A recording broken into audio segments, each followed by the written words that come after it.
लोकसभा निवडणुकीमध्ये अजित पवारांच्या गटाला सपाटून मार खावा लागला आणि त्यामुळे आता जोर आणि बैठकांचा सपाटा सुरू झालेला आहे। आणि या बैठकीमध्ये पराभवाचा उतारा म्हणून काही आमदारांनी एक उपाय सुचवलाय, तर दुसरीकडे दादांच्या गटातील आमदार पुन्हा शरद पवारांच्या राष्ट्रवादीकडे डोळा लावून बसल्याची सुद्धा चर्चा रंगलेली आहे। पाहुयात याच संदर्भातला हा स्पेशल रिपोर्ट। ते आमच्या नेतेसाहेबांच्या संपर्कात आहे। केवळ अफवा जाणीवपूर्वक त्या ठिकाणी पसरवल्या जात आहेत। त्यांनी मुख्यमंत्री दोन्ही उपमुख्यमंत्री एकत्रितपणे बसून त्या संदर्भातला निर्णय घेऊ शकतात। लोकसभा निवडणुकीच्या निकालात अजित पवार गटाला मोठा धक्का सहन करावा लागलाय, त्यामुळे त्यांच्या बैठकांचा जोर वाढलाय।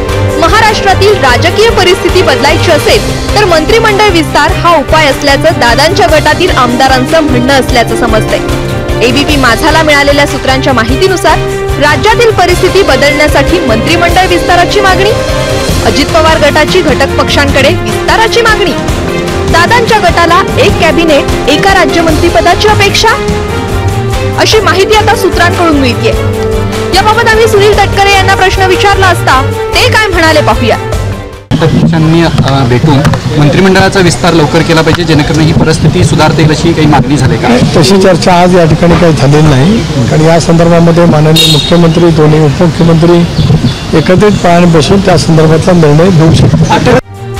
पराभवाच्या हादऱ्यानंतर अजित पवार गटाच्या बैठकांचा जोर वाढला असला तरी या बैठकीला मात्र अनेक आमदारांनी दांडी मारली आहे।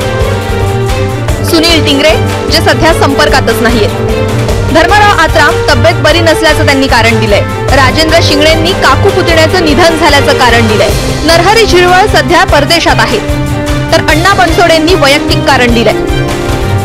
अजित पवार गटात बैठकांचा जोर वाढलेला असतानाच आता लोकसभेतील पराभवानंतर अजित पवार गटाला खिंडार पडण्याची शक्यता वर्तवत त्यांचे काही आमदार संपर्कात असल्याचा दावा रोहित पवारांनी केलाय, तर त्याला तटकरेंनीही जशास तसं उत्तर दिलंय। माझ्या अंदाजाने 18 ते 19 लोक जे आमदार आहेत ते आमच्या नेतेसाहेबांच्या संपर्कात आहेत आणि 12 अजितदादांचे आमदार हे भाजपच्या संपर्कात आहेत। त्यामुळे पुढच्या काही दिवसांमध्ये काय होते हे आपल्याला बघावं लागेल। जे लोक सत्तेत आत्ता आहेत आणि परत कदाचित पुढच्या सगळ्यात गोष्टी बघत परत येतील, त्यांना सेकंड प्राधान्य दिलं पाहिजे असं मला तरी वाटतं। केवळ अफवा जाणीवपूर्वक त्या ठिकाणी पसरवल्या जात आहेत। काही जण काँग्रेसच्या जे संपर्कात आहेत, आता त्यांचं ते ठरवतील, यापेक्षा काय मला या विषयावरती अधिक काय सांगायचं नाही।